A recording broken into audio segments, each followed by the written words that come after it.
Barnaby Buttercup, a man whose name was as whimsical as his personality, was having a particularly peculiar day. It all started with his socks. He'd pulled on a pair that morning, only to discover they were mismatched, one a vibrant argyle, the other striped like a startled zebra.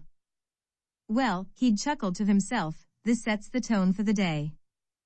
And indeed it did.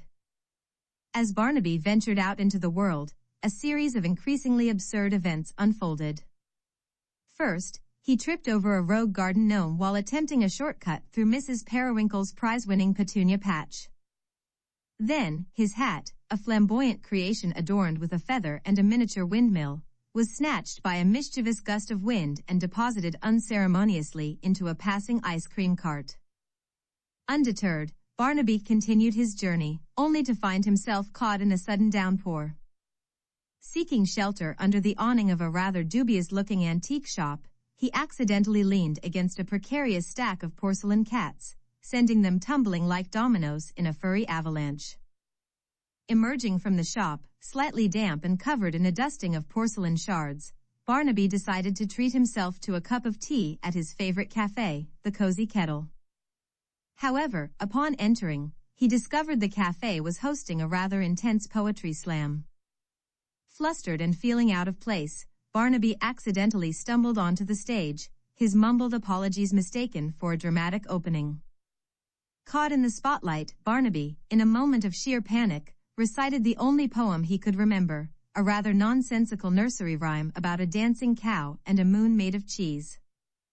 To his astonishment, the audience erupted in applause, declaring him the winner of the poetry slam and showering him with compliments on his avant-garde style.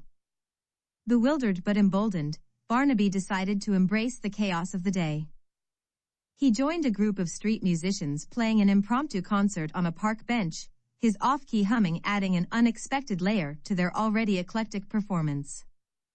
He helped a group of children build a magnificent sandcastle on the beach, complete with a moat filled with seaweed and a flagpole made of a discarded lollipop stick. As the sun began to set, Barnaby, exhausted but exhilarated, found himself back on his doorstep. He looked down at his mismatched socks, now adorned with a collection of petunia petals, ice cream stains, and porcelain dust, and burst into laughter. It had been a day of utter absurdity, a symphony of mishaps and unexpected triumphs. But through it all, Barnaby had discovered a profound truth: sometimes, the most joyful moments are found in embracing the unexpected and finding the humor in life's little quirks.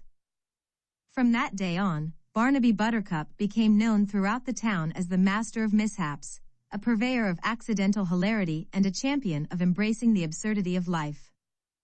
And whenever he felt a bit down, he'd simply glance at his mismatched socks and remember the day when chaos led to unexpected joy.